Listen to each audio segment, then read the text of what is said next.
as I always say with these book guide reviews, you could possibly see something that's a spoiler. I do try my best to show you how the book's set out and what it looks like without going to the point where it's like sort of the end of the game, so it gives you too much of a spoiler as to the ending or whatever.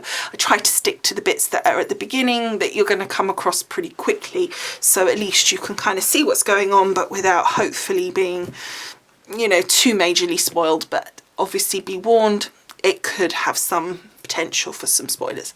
Okay, so now enough chatter, let's get on with looking at the book. So unusually we've got a very simple kind of look to the front here, just a very inside, it's very just a very black and white, very delicate kind of image.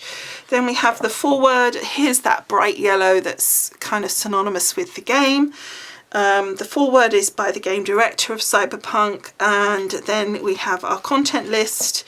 And then we have our quick start guide.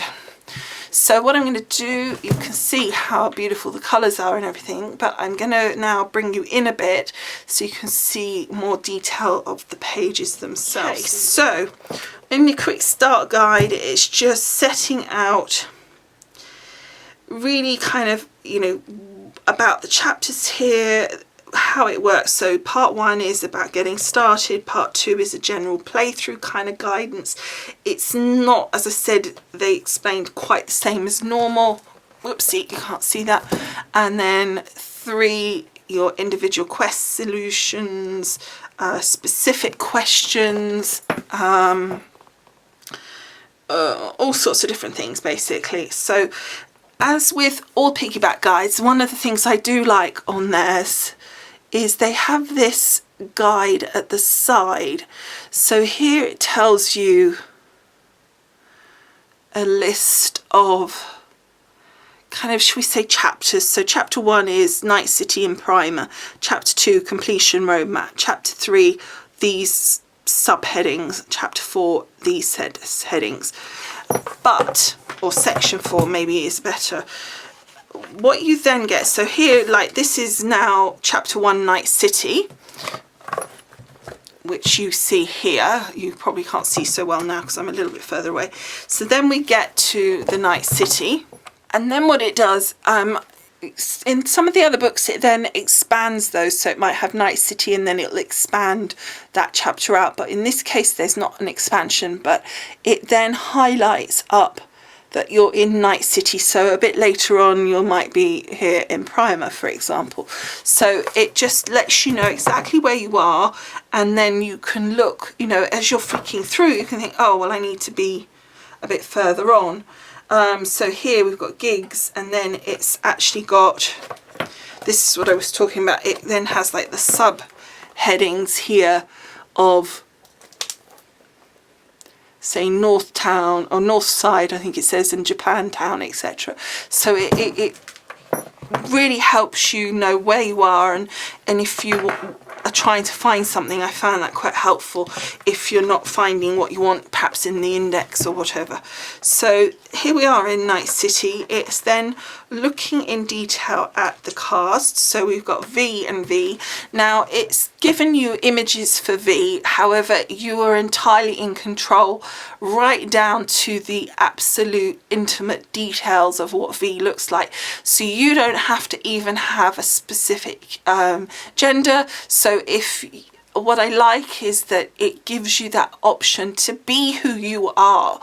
A lot of games it's like male, female, that's it. Well, that's not our world anymore, and it's great, I think, that they've opened that up so that you can have a character that does entirely represent you. So that's your main character V, which is you. Then we have some other characters. I'm not going to massively go into these again, I don't want to spoil it, but it just picks out some of the main characters for you. Then it tells you recent history of the game, and of the area, of the location, and what's been happening and what's led up to 2077. So you can read this, I believe, without being spoiled, because it's giving you the history leading up to the time point that you are then starting the game at, which is kind of cool to get that, because obviously this is not the first one in the series, so that's really cool. And then we have a map of Night City. Again, really detailed, really cool. And then we have maps of the actual specific areas as well. So here we've got, what did it say, Watson. So that's that area here. And so then you turn over and you get Watson, and that gives you a little bit more to that. And it just tells you about that area and the gang in that area, etc, etc. So that it does see right through to here by the look of it. Yeah. Still on districts. I think I haven't gone far enough yet.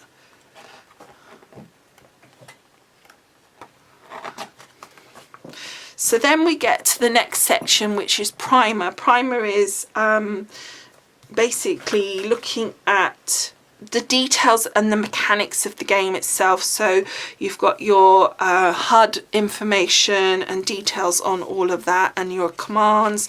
There's some notes for PC players there, and just general information on that, and the game structure, how it works with regard to missions and side missions and all of this kind of thing. Looking for stuff, maps, markers and travel, character progression, and here's all about your skill tree and stuff. So you've got information on that and how that all works, which is kind of helpful, about your enemies and the different threats, different items you can craft. And then we're on the completion roadmap. Now, I'm not going to spend a lot of time looking at this section, because this is the section that potentially can have spoilers, so I'm not going to go too much into it, but I will show you just the beginning part, so that you know, that's going to be the part you're going to see pretty quickly anyway. So as it says, offering a traditional linear strategy guide for Cyberpunk 2077 would do the game and those who play it a grave disservice. This is why the vast majority of our mission walkthroughs for all main jobs and side jobs, plus a few minor secondary activities, reference multiple potential approaches, enabling you to devise a plan of action that suits you and your character. So it's doing quite a lot. So here we have information, sort of introduction, so characterized specialization, stealth, etc.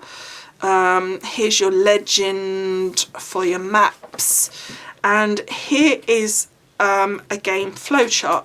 So this is a flowchart that tells you how you get to do everything in the game. Now, it's not telling you anything by looking at this, because they're all numbered. It's not giving away anything. But basically, you know, here's the three options, because you have three different types of category of character you can be, and so you will start off in a different place for each one, and then it tells you, you know, this is like your main missions, these are your main minor side jobs, the black is your major side jobs, and obviously the yellow is the main game. And so it can give you an idea of what to do and how to follow it if you want to. And then you have, for example, MJ01 is the number there. So when you look here, oh gosh, trying to find it. This is, right, here we go. So when we get to that section, which I'll show you what this bit is in a minute, MJ01 is a nomad, and it's telling you what happens in that first section when you play that game, and what, you know, is going on and what the options are, etc. So it's talking about that. So then you know, oh right, so I'm going from 01, and then if I'm 01, I would go to 04. So you would then, if you were following it through the book, if you wanted to, you would then go to 04. Again, I'm not going to show you even past 01. So it just literally takes you all the way. And if you want to, it then therefore helps you as well if you only wanted to say follow the main missions or the major side missions with the main mission, so you can kind of get an idea of what's going on, which is kind of cool. Here we have a difficulty for the different areas, so that's kind of helpful. We've got a quest directory, we've got completion roadmap for the prologue, and just other loads of information basically in order to understand what's coming up. And then we've got, as I said, the main jobs are here, and then that goes up to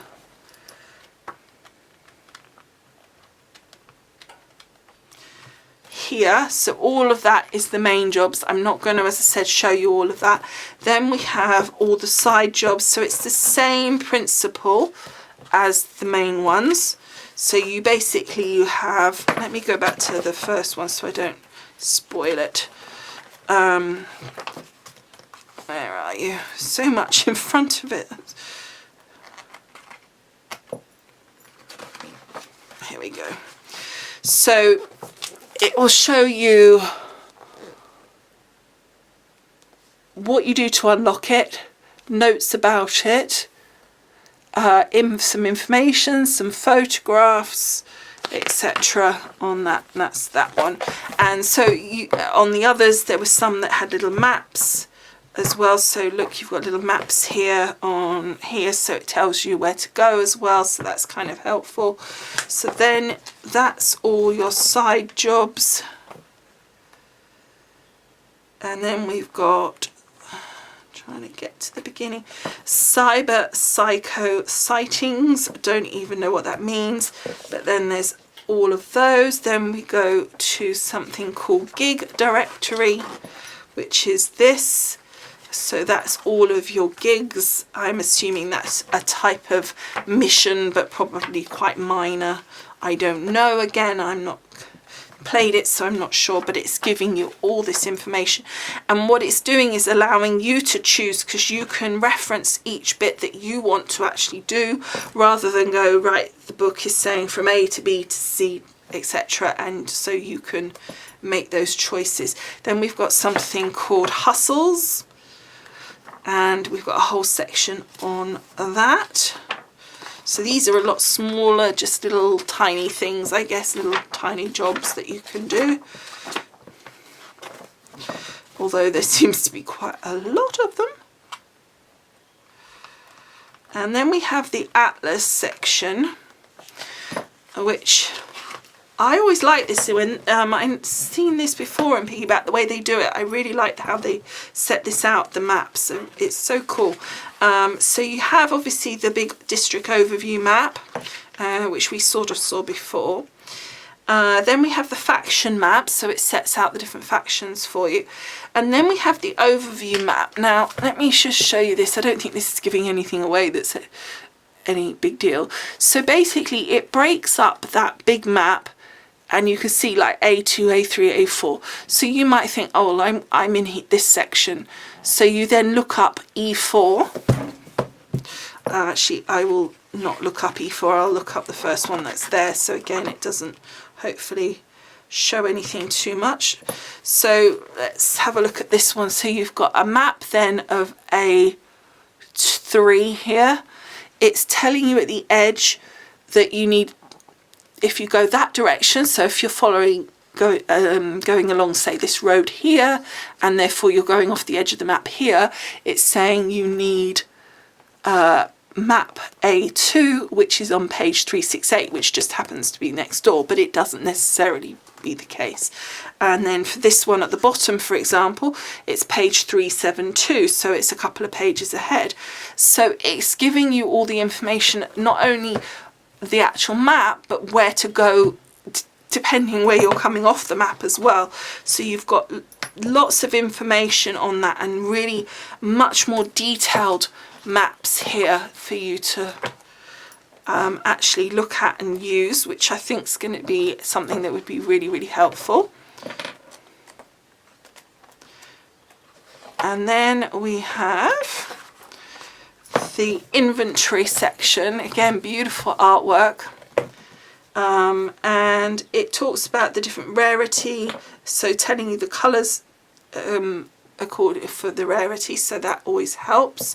And again, I don't want to show too much because I don't want to spoil anything, but it's just explaining all of what these things are. So it says what something is, it says how much it is depending on the rarity of that particular one that you get, and then information about that. So that's all there.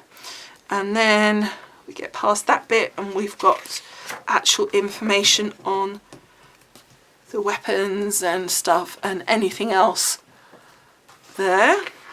Then information again about unique weapons, different shops, etc. Oh, hang on, I think I've missed a bit here. Shops, vehicles. Here we go. Reference and analysis. So this particular first section is character progression. So then we have building, crafting, hacking, enemies, etc. So let's have a quick flick. So it's just a lot of data which would potentially be really helpful with a lot of stats for you. So for example here, status effect of bleeding, description of it, what's a typical cause, and what your counter would be for that. So, you know, what you could do to stop that happening in the future. So different things like that. Economy, so sources of income, how to spend it, all your trophies. And then we've got extras. This says this chapter covers highly sensitive topics such as different game endings and how to reach them. It goes without saying this chapter is filled with major spoilers, so we suggest you avoid looking at it unless you've played the game. So we are not going to look at it because I don't want to make any spoilers for you. So let's see what comes after extras. It's index, so I think that's right back here. Let's go that way. So that's all the spoilers in there. So lots of information which I'm not even going to look at, but it's just cool stuff, I'm sure. And then finally we have our index. It's usually not huge, the index, but it's got probably enough to keep you going, especially with the bit at the side as well. So that is it. That is the Cyberpunk book. I love Piggyback book guides, and I think this is a really cool way of setting something out that's quite a complicated game, in that it isn't at all linear, and so I think this looks a really great book, and the quality, as I say, is really cool. So irrespective of any issues that there are with the game, I certainly would recommend the book, because I'm sure they will sort the game out at some point. So you may find by the time they sort the game out that the guides are already out of stock. They're going pretty fast, so you may think, if you know you're going to have the game, or if you're going to keep the game, that you think, well, I'm going to grab this guide while I can. Okay, so I hope you found this interesting and helpful, and I hope that you have enjoyed taking a look at this wonderful Piggyback Cyberpunk 2077 gaming guide. Thanks for watching, and I will see you again soon. Bye for now. Bye.